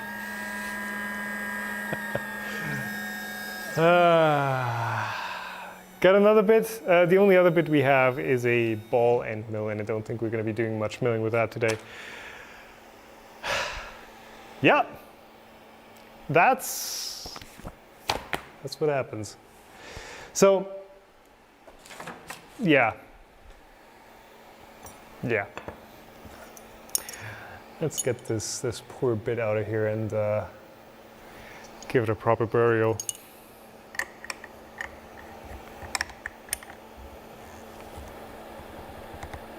Am I even turning the... No, I'm turning the wrong direction. That's why.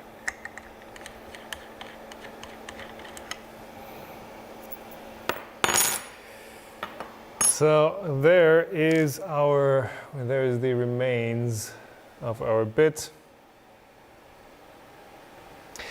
Why are they giving you such a long bit? So this is like I said, this is like a 12, well, this is, it's not a 1 millimeter cutting edge. But they're giving you like a 12 millimeter cutting edge, a 1.5 millimeter bit. That is one of the most fragile bits that he could supply. So like, why? No, where's the thing? Why? I mean, of course that's gonna break. I was expecting it to at least make a scratch in the material, but it's like, boop, and we're gone. So that's the bit. That's the bit. There is the, oh, it did one, it looks like, oh, everything's flaky. It looks like it actually did one revolution. Where's our printer? There's the printer. It looks like it did one revolution, but the plunge was just too much.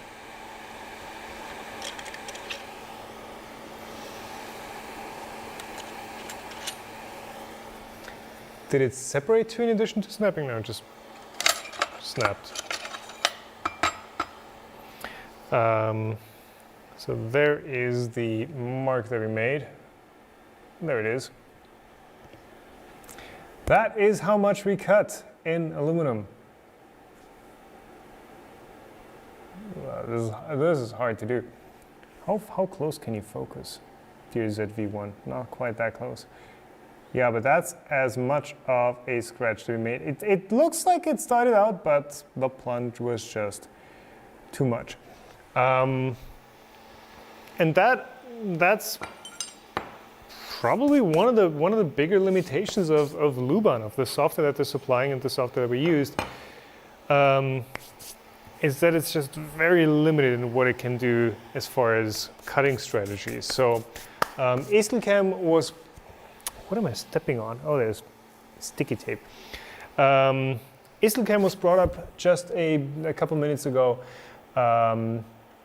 which is like a relatively cheap 2D, 2.5D cam processor that you can load DXF, STLs, and that sort of stuff into. And it also does some rudimentary 3D milling.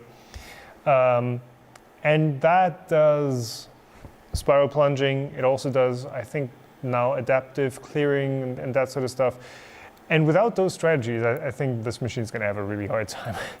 And it's also limiting what you can do, right? Pockets are hard to do without a proper clearing strategy. So, yeah, limitation of the software. I think this could have worked, but not with that plunge, not with that straight plunge. Okay, spindle speed was 12K. George plunge 1 millimeter per minute. I don't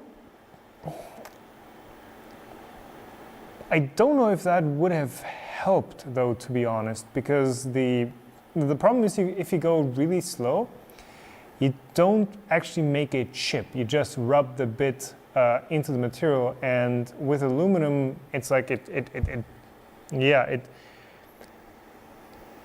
how do I explain this?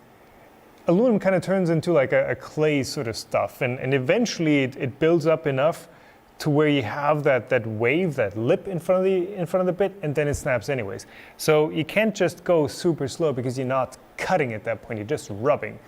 Daniel, higher spindle speed. This was already at full clip, 12,000 RPM is all it does. And the readout was, I think, 12.5K. So higher spindle speed, not an option. It doesn't go any faster than this. Ramping in, Joel, yes, good point. Ramping or spiraling in very much helps. Luban, the software we use to slice, the software that Snapmaker supplies, does not support that as far as I can tell. All right,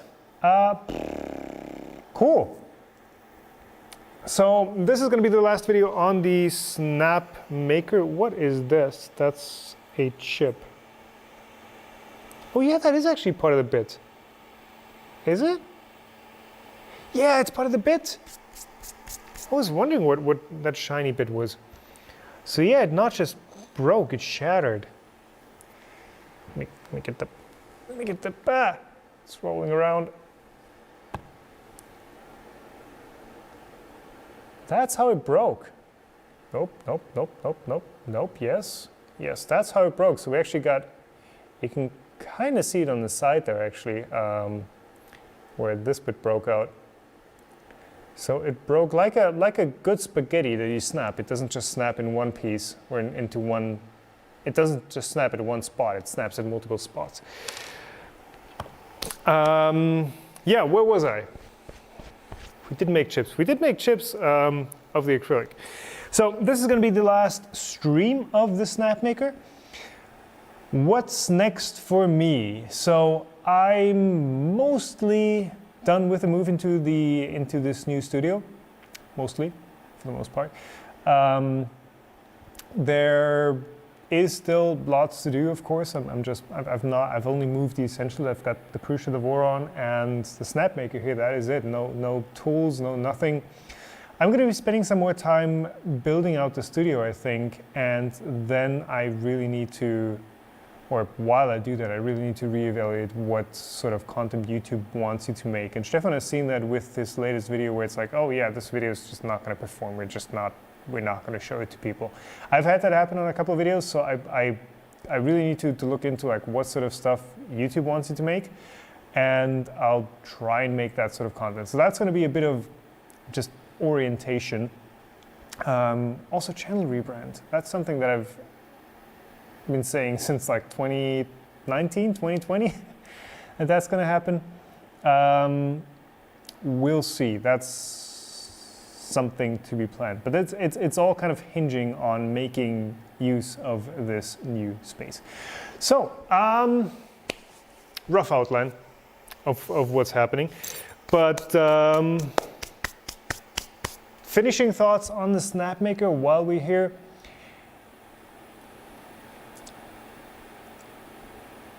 It's surprisingly good. So it's better than I was expecting. I was expecting this to be really a machine that is not good at 3D printing, or where the downsides of having a 3-in-1 are going to outweigh or are going to be so drastic that it's just not going to be a good 3D printer or a good CNC or a good laser. But so far from what I've seen, it does mill rather well in acrylic.